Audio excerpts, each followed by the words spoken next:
एक पति पत्नी के जोड़े के दो बच्चे हुए, दोनों ही बेटे। माँ बाप ने इन दोनों ही बच्चों को खूब प्यार से पाला पोसा, पढ़ाया लिखाया, बड़ा किया और इस काबिल बनाया कि यह अच्छी नौकरी कर सके, समाज में अच्छा जीवन व्यतीत कर सकें।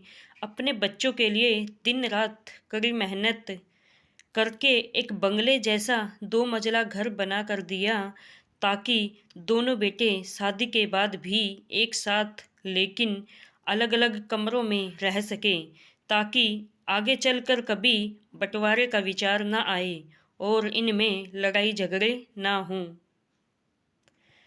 दोनों बेटों की अच्छी नौकरियां लग गई, दोनों को ही शादी हो गई।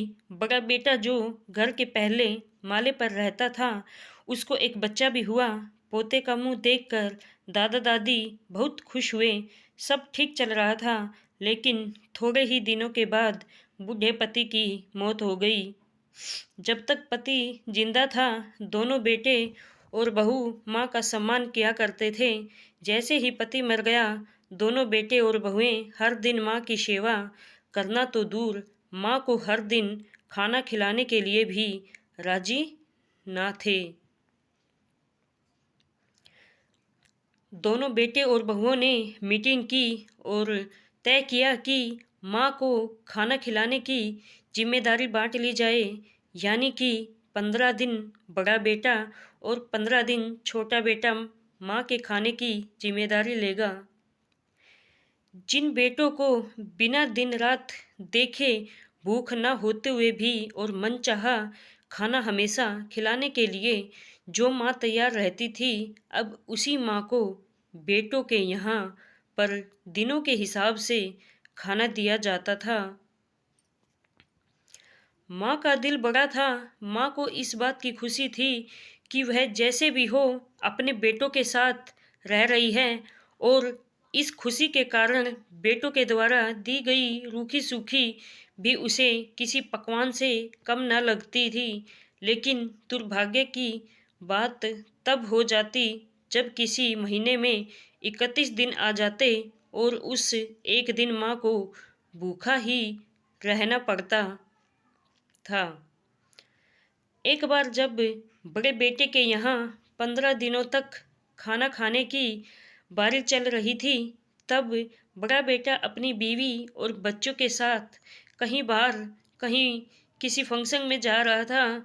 बड़ी बहू ने माँ से कहा, माँ जी, आज खाना नहीं बनाया है, हम बाहर जा रहे हैं, वहीं खाएंगे, आप अपने लिए कुछ पका लेना और खा लेना। बूढ़ी माँ ने कहा, लेकिन बेटा, मुझे तो गैस चलाना नहीं आता। बहू ने कहा, तो फिर ऐसा कीजिए कि पास वाले मंदिर में भंडारा लगता है, आप वहीं पर जाकर खा लीजिए, तो आपको गैस चलाने की ज़रूरत ही नहीं पड़ेगी। पास में ही खड़ा बेटा और पोता यह सब सुन रहे थे, लेकिन कोई कुछ ना बोला। बूढ़ी माँ को भूखा ही छोड़ बेटा और बहू फंक्शन में निकल गए। माँ को थोड़ा दुख तो हुआ, लेकिन फिर अपने आप को यह सोचकर मना लिया, ठीक ही तो है, कभी कभी बहू को भी घर के काम से आराम मिलना चाहिए, और भगवान का भंडारा खाने का सौभाग्य किस्मत वालों को ही तो मिलता है। माँ खुशी खुशी मंदिर में जाकर भंडारा खा आई। कुछ दिन ऐसे ही बीत गए। एक दिन बड़े बेटे की छुट्टी थी। बेटा बहू और उनका बच्चा अपने घर में साथ में समय बिता रहे थे। माँ बाप छोटे बच्चे को पूछ रहे थे कि वह बड़ा होकर क्या बनना चाहता है और क्या करना चाहता है। छोटे बच्चे ने बड़े ही सरल भाव से माँ बाप को उत्तर देते हुए कहा कि वह बड़े होकर वकील बनना चाहता है। उसकी इच्छा इस घर से भी बड़ा एक घर लेने की है, लेकिन वह मंदिर के पास होना चाहिए। माँ बाप ने पूछा, घर के पास मंदिर क्यों होना चाहिए? तब बच्चा माँ बाप से कहता है कि घर के पास मंदिर इसलिए होना चाहिए ताकि जब मैं बड़ा होकर किसी फंक्शन में बाहर जाऊं तो आप दोनों को ज़्यादा तकलीफ ना हो। मंदिर नज़दीक रहेगा तो आपको ज़्यादा दूर जाकर भंडारा नहीं खाना पड़ेगा। मासूम बच्चे का ऐसा जवाब सुनकर दोनों ही के पैर तले से जमीन खिसक गई और उन्हें अपनी गलतियों का एहसास अब जाकर हुआ था, जो उनके 5 साल के बेटे ने पहले ही कर लिया था। दोस्तों, दुनिया के हर माँ बाप यही सोचकर अपने बच्चों को बड़ा करते हैं कि वह उनके बुढ़ापे की लाठी बनेंगे, ना कि वह लाठी बनकर उनके ही पीठ पर बरसेंगे। कर्म का चक्कर निरंतर घूमता रहता है।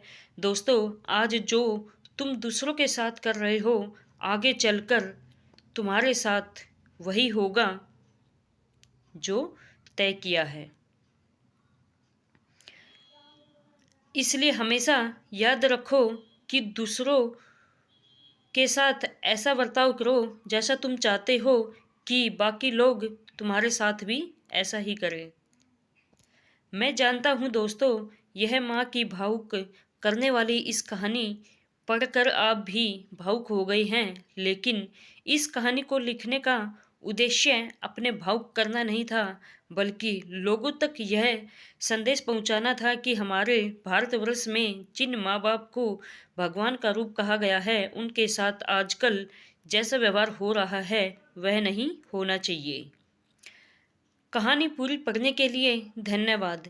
इस कहानी को आप लोगों तक पहुंचाइए, जितना हो सके शेयर कीजिए, और ऐसा करने से अगर कुछ लोग भी अपने बूढ़े माँ बाप के साथ अच्छा व्यवहार करने लगते हैं तो हमें अपने को आपको सौभाग्यशाली समझेंगे।